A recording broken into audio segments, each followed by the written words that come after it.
The Book of Exodus in 3 minutes. Graphs. Everyone loves graphs. In fact, the only thing cooler than a graph is a chart. Now, if we were to graph the cinematic value of the chapters of Exodus, we get something a bit like this. Because Exodus is kind of an odd book. Consider its chapters. A nation enslaved, a fateful birth, a secret murder, a man on the run, a meeting with God, a clash with the evil king, supernatural plagues, a midnight escape, a nation on the march, the enemy closing in, the sea is rent in twain, a miraculous escape, a timely alteration to grievance resolution procedures, the mountain of God, furniture, its materials and specifications, priestly garments for the tabernacle, their materials and specifications, and so on.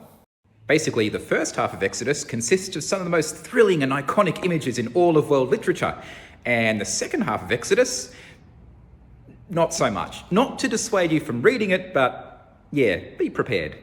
Another odd thing about Exodus is how it sums up several centuries with one sentence, but devotes 1.5 chapters to a single conversation. It's Exodus 3 and 4, where God tells Moses that it's his job to go back to Egypt and lead the people out of slavery, and Moses keeps finding excuses for not being able to go. "Who am I to go before Pharaoh and lead the people out of Egypt?" says Moses, apparently forgetting that his resume so far consists of A, living in the Pharaoh's household, and B, coming out of Egypt. This section's great for 2 reasons. Firstly, it gives us perhaps the greatest line in all of Scripture. "O Lord, please send someone else to do it." Secondly, it gives us this fascinating portrait of a person balanced on the precipice of guilt and hope, despair and faith, dread and wonder.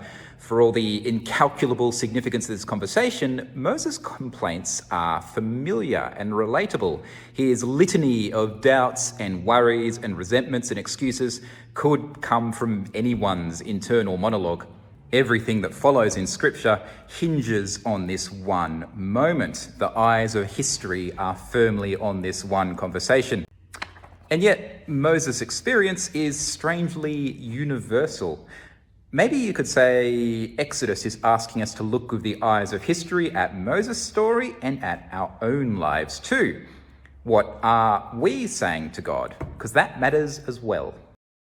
And if all that is a bit too abstract, well, there's something great about verse 14 where God has to speak to the greatest Bible hero the way a mum talks to their kid who is nervous about going to school for the first time.